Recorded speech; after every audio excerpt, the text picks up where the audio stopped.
Shalom. దేవుని పరిశుద్ధ నామానికి మహిమ కలుగును గాక.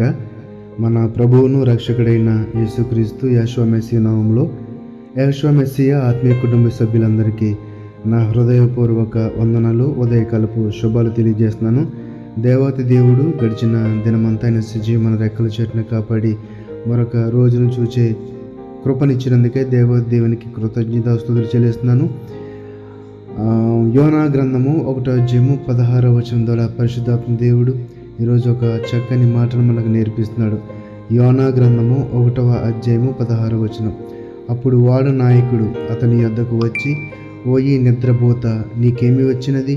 లేచి నీ దేవుని ప్రార్థించుము, మనము చావకుండా ఆ దేవుడు మన యందు కనికరించునేమో అనెను. ఈ యొక్క యోనా చరిత్ర మనందరికీ తెలిసినదే. దేవాతి దేవుడు, తండ్రి దేవుడు యోనాని ఒక చోటుకి వెళ్ళి వారిని ఆ యొక్క భయంకరమైన స్థితి నుండి రక్షించమని కోరితే, యోనేమో వేరొక చోటుకి వెళ్ళి ఆ దేశానికి ఏ స్థితి రాబోతుందని చెప్పి అతను ఎదురు చూడటం, ఆ యొక్క ప్రయాణంలో ఒక దేశానికి వేరే దేశానికి వెళుతున్నప్పుడు జరిగిన ఆ యొక్క ఓడలోని సందర్భం మనకు అందరూ తెలుసు. ఆ యొక్క భయంకరమైన తుఫాను వచ్చి ఓడ మునిగిపోయే స్థితి వచ్చినప్పుడు ఓడ నావికుడు ఆ నిద్రపోతున్న యోనా ఓడ అడుగు భాగం నిద్రపోతున్న యోనా దగ్గర వచ్చి చెప్పిన మాట ఇది, ఓ ఈ నిద్రపోతా, నీకేమి వచ్చినది?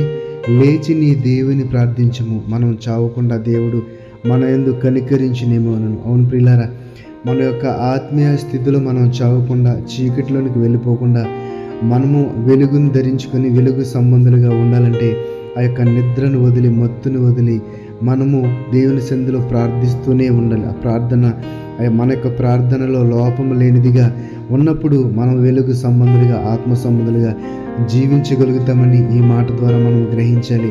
అపోస్తులైన పౌలు రోమీయులకు రాసిన పత్రిక 13:11 అంటాడు కదా, మరియు మీరు కాలము నెరిగి నిద్ర మేలుకుని వేలైనదని తెలుసుకొని అలాగూ చేయుడి.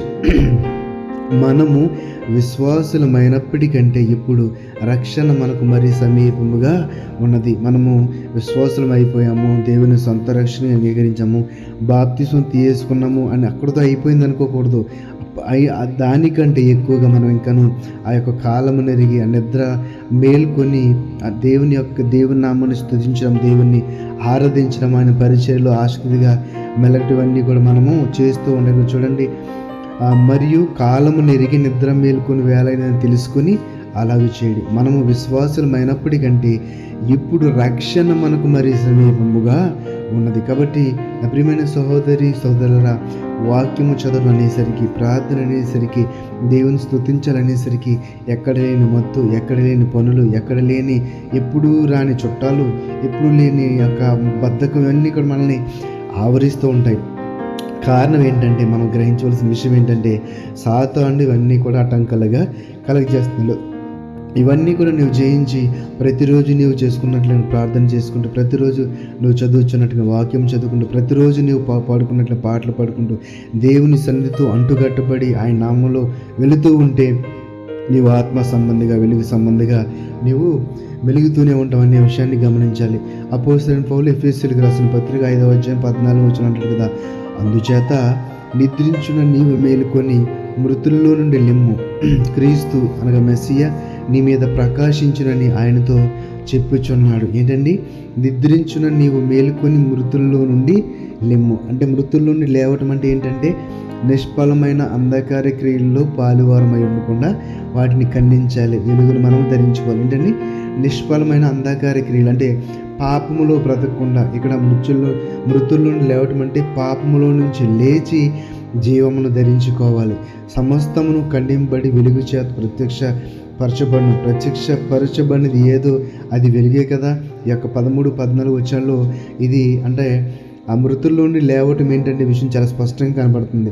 11 అయితే నిష్ఫలమైన అంధకార క్రియల్లో పాలువారై ఉండకూడదని చెప్తూ, 13 అయితే సమస్తమును ఖండింపబడి వెలుగు చేత ప్రత్యక్షపరచబడినంట. వెలుగు చేత ప్రత్యక్షపరచున్నది ఏదో అది వెలుగే కదా, అనగా దేవుని యొక్క కృపే కదా. కాబట్టి మనమందరము కూడా ఎప్పుడు కూడా ఈ యొక్క దేవుని స్తుతించడంలో ఆ యొక్క బద్ధకంను మన దగ్గర రానివ్వకుండా, ఆ యొక్క ఆ సమయమును గ్రహించి కాలము నెరిగి ప్రతి సమయమందును అసమయమందును దేవుని స్తుతిస్తూనే ఉండాలి. ఆయన ఒక వాక్యం చదివి వాక్యానుసారమైన జీవితాన్ని జీవిస్తూనే ఉండాలి. మనము ఒకవేళ ఇటువంటి జీవితం లేకపోతే నువ్వు నేను విశ్వాసగా పిలువబడినప్పటికీ మనది మృతమైన జీవితమే. అంతే కదండి. వెలుగు లేకపోతే మనం మృతులమే.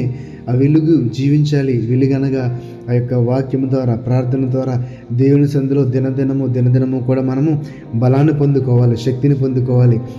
మన దేవుడు తన ఉచితమైన కృపతో ఇచ్చిన రక్షణని ఇంకా బలపరుచుకుంటూ అనేక మందికి మాదిరిగా జీవిస్తూ ఉంటే కనుక తండ్రి అయిన దేవుడు నిన్ను చూచి ఎంతో సంతోషిస్తాడు.